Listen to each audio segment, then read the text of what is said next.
আমার 9 মাসের বেবিকে আমি সকাল থেকে রাত অবধি কী খাওয়াই তার সারাদিনের পুরো রুটিনটা তোমাদের সাথে আজকে শেয়ার করে নেব। হ্যালো এভরিওয়ান, আমি শ্বেতা। আমার চ্যানেল দাবং পাঁচফোড়নে তোমাদের জানাচ্ছি সবাইকে অনেক ওয়েলকাম। চলো আজকের ব্লগটাকে শুরু করা যাক। আজকে আমি অনেক সকাল সকাল উঠে গেছি।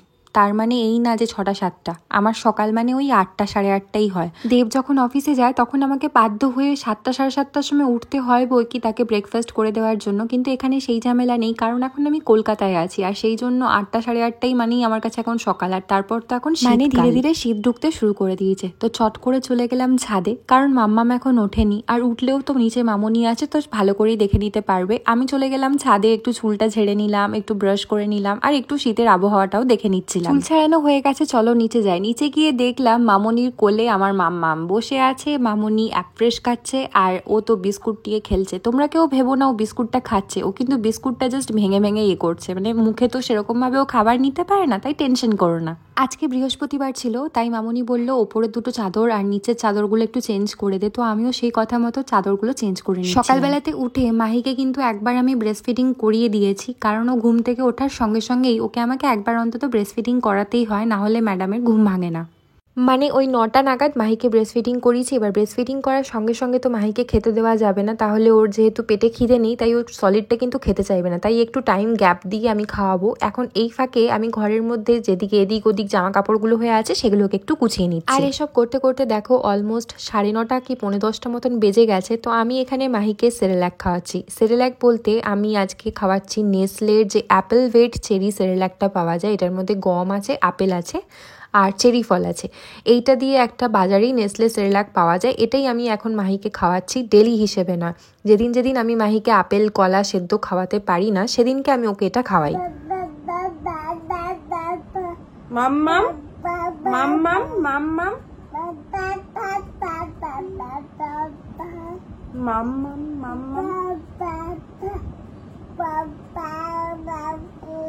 মাম্মাম মাম্মাম।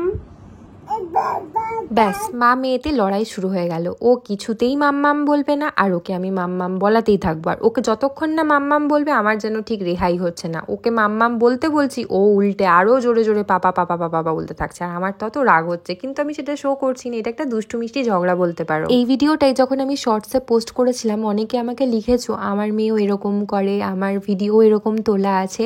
তো অনেকে এটা বলেছো যে আমার মেয়েও এরকমই আগে পাপা পাপা বলেছে, কিন্তু না, আমার মেয়ে কিন্তু আগে পাপা পাপা বলেনি, ও আগে মাম্মাম মাম্মামই বলতো। আর সেই কারণে আমার এতটা খারাপ লাগছে। মানে ও প্রথম ওয়ার্ড যেটা বলেছিল সেটা কিন্তু মাম্মাম, মাও বলেনি ও কোনোদিনও, ও অলওয়েজ মাম মাম মাম মাম বলতে থাকতো। তখন দেব ভীষণ রেগে যেত, তুই কবে পাপা বলবি, তুই কবে পাপা বলবি। আর ও তখন কিছুতেই পাপা বলতো না, হেই হই করে পাপাকে ডাকতো। আর এখন জিনিসটা পুরোপুরি উল্টে গেছে, মানে এখন ও পাপাকে ডাকে না, মানে পাপাকে ডাকে আর মাম্মামকে ডাকতে ভুলে গেছে। পাপাকে ডাকতে গিয়ে মাম্মামের নামটাই ভুলে গেল। আর সেই জন্যই আমি মাহিকে ডেলি একবার করে মাম্মাম বলানোর রিহার্সাল দিচ্ছি। যাই হোক, আমার মাহিকে সেরেলাক খাওয়ানো শেষ হয়ে গেছে আর আমার ওর সাথে ঝগড়াঝাটিও কমপ্লিট করা হয়ে গেছে। আর এর মধ্যে মাহি ঘুমিয়েও পড়েছে ঝগড়া করতে করতে ক্লান্ত হয়ে গিয়ে। তো আমি এই ফাঁকে এই যে সাইড টেবিলটা আছে এটাকে একটু অর্গানাইজ করে ভেবে তো ছিলাম যে এরপরে ঝাড়ু পোছা করে একেবারে স্নান করে নিচের ঘরে যাব, বাট মামনি ফোন করে ডেকে নিল, বলল এক্ষুনি এসে নিচে খেয়ে যা, নাহলে এতক্ষণ খালি পেটে থাকবি না, নাহলে কিন্তু তোর দুধ খেলে বাচ্চার শরীর খারাপ হবে। তো এটা সত্যি কথা, বেশিক্ষণ খালি পেটে একদমই থাকা উচিত নয়। ওই জন্য নিচে চলে গেলাম। আর তোমাদেরকে অনেক আমি জ্ঞান দিই যে এটা খাবে না, ওটা খাবে না, সেটা খাবে না। জ্ঞানটা দেওয়ার পর আমি খাবারটা কি খাচ্ছি দেখো। আজকে আমি খাচ্ছি হচ্ছে ওটস আর ছাতু দিয়ে রুটি, আটাও অল্প মেশানো আছে বাইন্ডিংয়ের জন্য।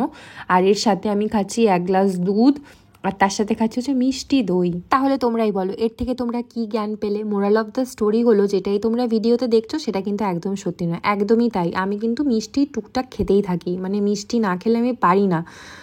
মানে হচ্ছে ধরো আমি একদিন মিষ্টি খেলাম, তো তারপরের দিন আমি একটু কন্ট্রোলে করে নিই যে না বাবা আজকে চা খাবো না, সেদিনকে আমি অনেকটা মিষ্টি খেয়ে ফেলেছি। যেমন ধরো পুজোর সময় আমি কিন্তু প্রচুর মিষ্টি ফিষ্টি খেয়ে ফেলেছিলাম, সেই জন্য আমি তখন চাটাকে পুরো স্টপ করে দিয়েছিলাম, বা ভাতটাকে কন্ট্রোল করে নিয়েছিলাম, রুটিটাকে কন্ট্রোল করে নিয়েছিলাম। এখন যেহেতু ভাত রুটিটা কন্ট্রোলে আছে সেই জন্য মিষ্টিটা একটু বেড়ে গেছে।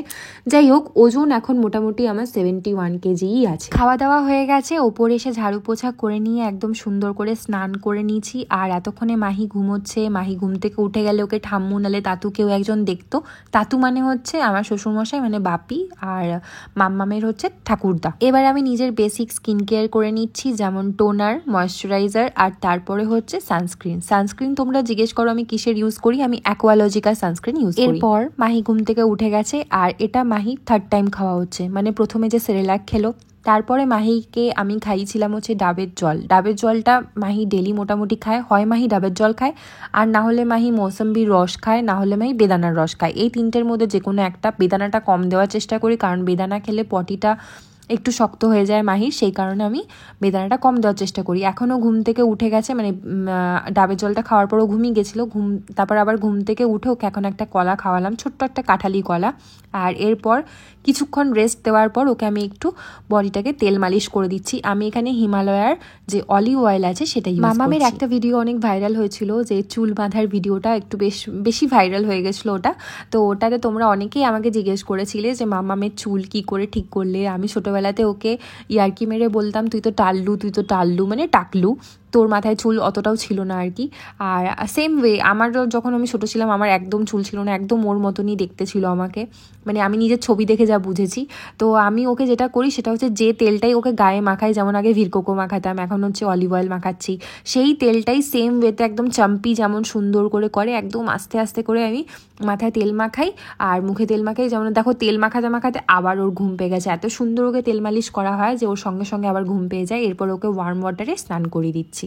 স্নান করার পর আবার মাহি ঘুমিয়ে পড়েছিল। আর এখন যে ক্লিপটা দেখছো সেটা ঘুম থেকে ওঠার পর, মানে এখন মোটামুটি 1:30 বা 2টো মতন বাজছে, আমার অতটা মনে পড়ছে না। এখন মাহি কি খাচ্ছে বলো তো, পালং শাক, ঝিঙে আর আলু দিয়ে শিঙি মাছের ঝোল। তোমরা অনেকেই বলেছো শিঙি মাছের ঝোলের রেসিপিটা দেখাতে, আমি দেখাবো তোমাদেরকে নিশ্চয়ই। বাট কি বলো তো, বেবি নিয়ে একদম সময় পাচ্ছি না, আর হাতে অনেক ভিডিও জমে গেছে, তো ধীরে ধীরে সবটাই তোমাদের সাথে শেয়ার করবার। তোমরা অনেকেই বলো যে মাহিকে কেন তুমি শুয়ে শুয়ে খাও। ফার্স্ট অফ অল মাহিকে না শোয়ালে মাহির মুখে খাবার দেওয়াই যায় না। মাহিকে বসি খাওয়ানোর অনেক রকম চেষ্টা আমরা করি, বাট হয় না। তোমরা ঠিকই বলো শুইয়ে খাওয়ানো উচিত নয়, বাট না শোয়ালে ওর মুখে খাবার দেওয়া যাচ্ছে না, সেক্ষেত্রে আমরা কি করি, ওকে প্রথমে শুইয়ে জল খাওয়ানোর নাম করে ওকে খাবারটা মুখে দিয়ে দিই, সঙ্গে সঙ্গে আমরা ওকে বসিয়ে দিই। অতএব চোকিং করার কোনো ভয় নেই, তোমরা টেনশন করো না, তোমাদের আদরের মাহিকে আমরা অতি সযত্নে মানুষ করছি। দুপুরে খাওয়া দাওয়া হয়ে গেছে, আর এরপর আমরা চলে এসেছিলাম আবার ওপরের ঘরে এসে মাহি নিজের সোয়েটারে ট্রায়াল দিচ্ছিল। মামনি যখন কেদারনাথে গেছিলো এই ইয়ারে, তো তখন মাহি অনেকটাই ছোট ছিল, তখনও অবধি মানে মামুনি মাহিকে দেখেনি, মানে স্বচোখে দেখেনি আর কি। তো তাও নিজের পছন্দ করে ওর মাপ দেখে দেখে জামা প্যান্ট এনেছিল, এবং প্রত্যেকটা জামা খুব সুন্দরভাবে মাহিকে মানিয়েছে। এই সোয়েটারগুলো মামুনি কেদারনাথ, বদ্রীনাথ সমস্ত জায়গা মিলিয়ে ঝুলিয়ে এনেছে, আর প্রত্যেকটা সোয়েটার মাহিকে ভীষণ সুন্দর লাগছিল, ভীষণ কিউট দেখতে লাগছিল ওকে। প্রায় 4-5টা মতন সোয়েটার কেনা হয়ে গেছিল। যেহেতু তোমাদেরকে বললাম যে এখন আমরা কলকাতায় থাকবো বলতে এই শীতটা অন্তত থাকবো, শীতটা কাটিয়ে তারপর আমরা আবার উড়িষ্যাতে যাব। তো শীতের জামা প্যান্ট, এটা মামামের প্রথম শীতকাল, তো সেইভাবে তো কিছু কেনাকাটা করা হয়নি ওর জন্য। তো ওর জন্য কিছু ফুল প্যান্ট, তারপরে বাদর টুপি, কারণ বউ টুপি তো আমার মেয়ে রাখবে না, ও যে পরিমাণে দুষ্টু, সেই কারণে ওর জন্য কিছু বাঁদর টুপি আর এই সমস্ত জিনিস কেনাকাটি করতে আমরা আবার গেছিলাম হচ্ছে একটু বাজারে। কি কেনাকাটি করলাম শীতকালের জন্য সেটা তোমাদেরকে আমি পরের ভিডিওতে অবশ্যই শেয়ার করব। আপাতত আমরা রেডি হয়ে বেরিয়ে পড়েছিলাম হচ্ছে এম বাজারের উদ্দেশ্যে। তোমরা অনেকেই জিজ্ঞেস করো মামামের শপিং আমরা কোথা থেকে করি, মিলিয়ে ঝুলিয়ে করি, মানে যেটা দেখার চেষ্টা করি সেটা হলো কোয়ালিটিটা যেন সুন্দর হয়, তো সেইভাবেই আর কি মেনটেন করার চেষ্টা করি। আর বিকেলবেলাতে মাহিকে খাইয়েছিলাম আজকে ওটস আর খেজুরের একটা রেসিপি, যেটা পরে তোমাদের সাথে শেয়ার করবো, বাট আমি এটার ভিডিওটা তুলতে পারিনি, পরের ভিডিওতে নিশ্চয়ই তোমাদের সাথে শেয়ার করব। আর রাত্রেবেলাতে ওই যে শিঙি মাছটার ঝোলটা তোমরা দেখেছিলে, ওই শিঙি মাছের ঝোলটা দিয়েই কিন্তু মাহিকে ভাত খাওয়ানো হয়েছিল। ভাতটাকে পুরো গ্লাসের পেছনটা দিয়ে পুরো থেতো করে নিয়েছিলাম, মানে গোটা গোটা একদমই ছিল না।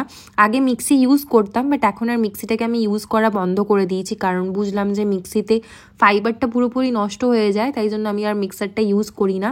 এটা মামুনি শিখিয়ে দিয়েছে। আর এইভাবে চটকে চটকে ঝিঙে, আলু, পালং শাক সবটা দিয়ে মাহি কিন্তু একটু একটু করে ভুলি ভুলি। আশা করছি তোমাদের আজকের ভিডিও ভালো লেগেছে, আর ভালো লাগলে অবশ্যই চ্যানেলটাকে সাবস্ক্রাইব করতে ভুলো না, আর কমেন্টে লিখে জানিও কেমন লাগে।